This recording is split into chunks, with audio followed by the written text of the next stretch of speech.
On a bien suivi les échanges téléphoniques entre Donald Trump et Vladimir Poutine, puis entre Donald Trump et Volodymyr Zelensky, parce qu'il faut bien que le président américain préserve un peu les apparences et informe son homologue ukrainien. Mais pendant ce temps, sous le radar, une nouvelle opération ukrainienne se déclenchait dans l'oblast de Belgorod, en Russie. La situation est très fluide et on n'a pas encore beaucoup de détails, mais ça vaut déjà le coup d'en parler. Bonjour à tous, c'est Sébastien, bienvenue dans cette vidéo où je voudrais explorer avec vous cette nouvelle initiative ukrainienne et surtout expliquer comment est-ce qu'elle s'inscrit dans la séquence diplomatique en cours. Alors, ce qui se passe à Belgorod, on parle d'une opération, on ne parle pas encore d'une incursion ou d'une offensive ukrainienne, parce que comme je l'ai dit, à l'heure actuelle, on n'a que peu de détails. C'est hier soir, mardi soir, alors qu'on disséquait les nouvelles de cet échange téléphonique entre Donald Trump et Vladimir Poutine, qu'on a eu vent d'une opération dans l'oblast de Belgorod en Russie. Et vous pouvez le voir sur cette carte qui donne une estimation de la zone d'action. C'est une zone frontière au nord de l'Ukraine et juste au sud de la zone de l'oblast de Koursk en Russie, que les Ukrainiens ont tenue depuis août 2024 et qu'ils sont en train d'achever d'évacuer. Le ministère de la Défense russe a fait un communiqué officiel, il a parlé de 5 attaques dans la journée d'hier pour mener une incursion terrestre avec 200 soldats ukrainiens, des chars d'assaut, des véhicules blindés, des engins de déminage et d'autres engins légers. Et évidemment, selon le communiqué du ministère de la Défense russe, ces 5 attaques, elles ont été stoppées net. La question, c'est évidemment s'il faut croire le ministère de la Défense russe quant à tous les détails que je viens d'évoquer, et la réponse, c'est évidemment qu'il faut être vigilant. Dans la soirée, le mardi soir, Volodymyr Zelensky a lui confirmé qu'il y avait bien une opération en cours dans cette région. Selon lui, c'est pour stabiliser la situation vis-à-vis du retrait ukrainien de Koursk et pour prévenir une attaque massive de la Russie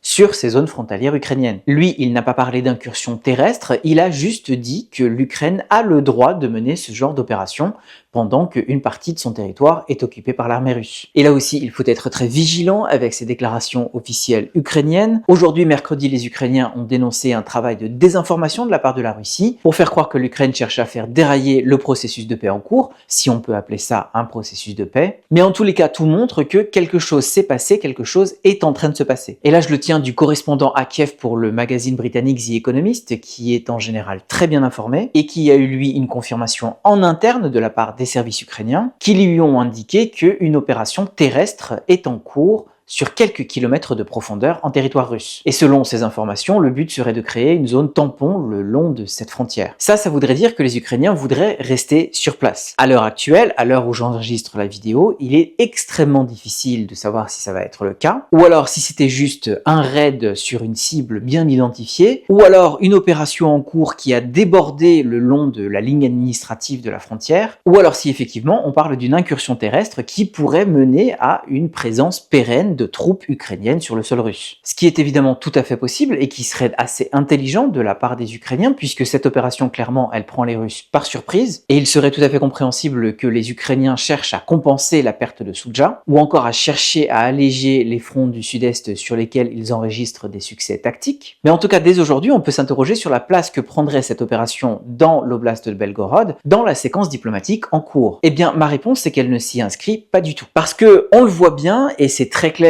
après l'échange téléphonique hier entre Donald Trump et Vladimir Poutine, on reste encore très loin d'un cessez-le-feu intégral. Et donc les belligérants, les Ukrainiens comme les Russes, continuent leurs opérations, j'allais dire comme si de rien n'était, c'est pas tout à fait le cas, mais presque. On l'a très bien vu hier, en parallèle de cette opération dans l'oblast de Belgorod, Vladimir Poutine, il a refusé cette offre américaine et ukrainienne d'un cessez-le-feu intégral de 30 jours pour se retrancher sur l'idée d'un cessez-le-feu de 30 jours uniquement concernant les infrastructures énergétiques. Et juste au passage, je mentionne qu'il n'a rien dit sur les attaques aériennes contre des cibles civiles. Donc ça veut dire que son armée peut continuer à taper des immeubles d'habitation. Mais juste après cet échange téléphonique, les Russes ont envoyé 6 missiles et 145 drones sur l'Ukraine pour taper donc des cibles civiles, dont 2 hôpitaux dans l'oblast de Soumy, et des cibles énergétiques, notamment à Slaviansk dans l'est de l'Ukraine. Et dans la nuit, les Ukrainiens, eux, ils ont mené un raid aérien à l'aide de drones pour aller taper une raffinerie dans la région de Krasnodar. Ça peut paraître contre-intuitif et je vois certaines personnes qui analysent ces frappes comme le signe que ni l'Ukraine ni la Russie ne veulent la paix ou alors comme une humiliation de Donald Trump. Mais en fait, c'est très logique. La continuation de la guerre, ça fait partie de la négociation que l'on mène avec une méthode d'ultimatum pour maintenir la pression sur l'autre. Les Russes, ils font ça très bien, c'est ce qu'on appelle la méthode Gromyko, vous pouvez aller voir ici. Et les Ukrainiens, ils ont décidé de faire pareil. Il faut quand même se rappeler que les Ukrainiens, ils ont été à la même école soviétique, mais aussi qu'ils ont beaucoup appris de la guerre à la russe depuis 2014. Les Ukrainiens, ils sont aussi dans une autre posture, puisque Volodymyr Zelensky, il a montré patte blanche, en acceptant un cessez-le-feu sans condition de 30 jours lors des négociations la semaine dernière à Jeddah, en Arabie Saoudite. Vladimir Poutine l'a d'abord accepté mais avec des conditions et ensuite il l'a refusé lors de l'échange téléphonique d'hier. Donc dans l'esprit des Ukrainiens et de la plupart des Européens, ça veut dire que les Ukrainiens veulent la paix et que la Russie ne la veut pas. Ensuite, ça de savoir si cet argument percole dans l'esprit de Donald Trump et de son équipe, c'est une autre histoire. Volodymyr Zelensky, il n'a aussi pas arrêté de brosser Donald Trump dans le sens du poil, en vantant ses qualités de dirigeant et de négociateur dans des messages publics, en lui prêtant des idées qui viennent en fait d'ailleurs. Par exemple, celle sur le deal sur les minerais, eh bien ça vient de Volodymyr Zelensky. Celle sur la trêve de 30 jours, ça vient des Européens. Ou encore celle sur un échange de 175 Russes contre 175 Ukrainiens qui s'est déroulé aujourd'hui. Donald Trump clame déjà cela comme une victoire personnelle, alors que, comme on le sait, ces échanges, ils sont réguliers et ils demandent des mois de travail entre les Ukrainiens et les Russes, sans que les Américains n'y soient jamais impliqués. Volodymyr Zelensky, il a aussi fait le dos rond quand il a perdu Soudzha. Il n'a pas critiqué les Américains pour l'arrêt du partage de renseignements, qu'il a quand même beaucoup embêté sur le terrain, et il ne s'est pas non plus énervé sur la divagation, sur le délire de Donald Trump concernant les milliers de soldats ukrainiens qui seraient encerclés par les Russes, et que seul le président américain était en mesure de sauver, alors que ce n'était pas le cas. Il n'y avait pas d'encerclement puisque la frontière ukrainienne était juste derrière, et le président américain, il n'a en fait rien fait pour aider. Et donc on voit que Volodymyr Zelensky, il fait tout ce qu'il peut pour ne pas froisser Donald Trump, mais ça ne l'empêche pas de poursuivre ses opérations militaires. Cela dit, la problématique reste la même. Volodymyr Zelensky ne réussira pas à s'attirer les faveurs ou même à attirer l'attention de Donald Trump. La Maison-Blanche méprise Volodymyr Zelensky, méprise l'Ukraine, et elle préfère se concentrer sur la reprise des relations bilatérales avec la Grande Russie pour dealer avec la très grande Chine. Ici en Ukraine, on comprend qu'on ne peut plus vraiment attendre grand-chose de ces États-Unis, mais tout le monde comprend, et les dirigeants du pays en premier lieu, qu'il vaut mieux avoir un Donald Trump désintéressé qu'un Donald Trump fâché et remonté contre l'Ukraine. Donc la stratégie de communication de Volodymyr Zelensky est de faire le dos rond face à Donald Trump, c'est relativement bien compris ici, d'autant plus que en parallèle, les opérations militaires continuent. Là-dessus, il faut voir que Volodymyr Zelensky prend un petit risque avec cette opération dans l'oblast de Belgorod. Si effectivement ça se traduit par une incursion terrestre avec une présence pérenne de troupes ukrainiennes, ça risquerait de fâcher Donald Trump et de créer un nouveau psychodrame diplomatique, mais ça on en saura plus dans les jours qui viennent. Mais donc voilà, ce que je voulais dire, c'est que ce n'est pas du tout illogique que les opérations militaires se poursuivent, et ce n'est pas du tout contre-intuitif que l'Ukraine relance une opération en territoire russe, et cela alors qu'on a des pourparlers et des négociations entre les Américains et les Russes et entre les Américains et les Ukrainiens. Sachant qu'à l'heure actuelle, on peut dire que peut-être on va avoir un cessez-le-feu dans les semaines qui viennent, mais que des négociations autour d'un accord de paix qui serait durable, elles en sont seulement aux prémices.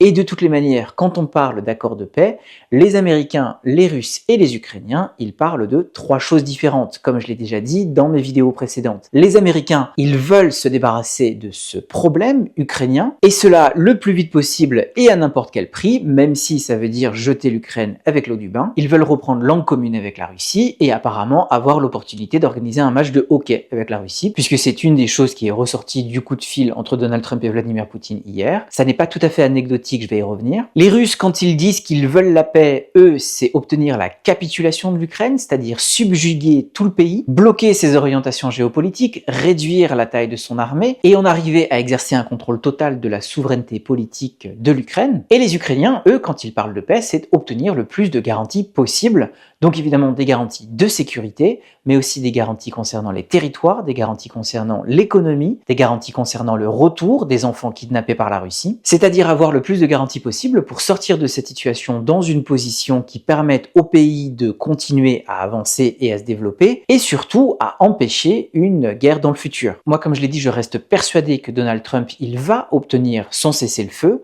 mais ça ne sera que temporaire et assez probablement ça sera bancal, mais lui l'appellera la paix et ça lui permettra dans son dialogue avec Vladimir Poutine de glisser le sujet Ukraine sous le tapis et de parler des grands dossiers de ce monde en tête-à-tête. Le match de hockey, donc j'y reviens, ce n'est pas du tout anecdotique puisque ça c'est une nostalgie de l'époque de la guerre froide, quand les États-Unis et l'URSS se toisaient d'égal à égal et s'affrontaient sur un peu tous les domaines, mais en même temps coopéraient dans tous les domaines. Et une des manifestations de cette relation à la fois de conflit mais aussi de coopération, c'était le sport, c'était l'organisation de matchs de hockey. Donald Trump et Vladimir Poutine, ils veulent revenir à cet état de fait, et vu qu'il est clair désormais que le premier, l'américain, partage la vision du second, le russe, et bien sa conception des relations internationales, mais aussi de sa politique intérieure aux États-Unis, elle s'effectue à travers un prisme russe, et donc la question de l'Ukraine pour Donald Trump, elle passe elle aussi par le prisme russe. Pour Moscou, c'est un grand moment, hein. Évidemment, il joue la montre, évidemment, il pose des conditions, mais ça fait partie de la négociation, et ça fait partie de ce dialogue direct avec les États-Unis. Et là-dessus, pour finir, je peux citer la blague de l'ex-président russe, Dmitri Medvedev, qui a posté hier sur les réseaux sociaux que l'échange téléphonique entre Vladimir Poutine et Donald Trump, ça montre bien que seuls les États-Unis et la Russie sont dans la salle à manger, et à leur menu, il y a des amuse-bouches comme des choux de Bruxelles,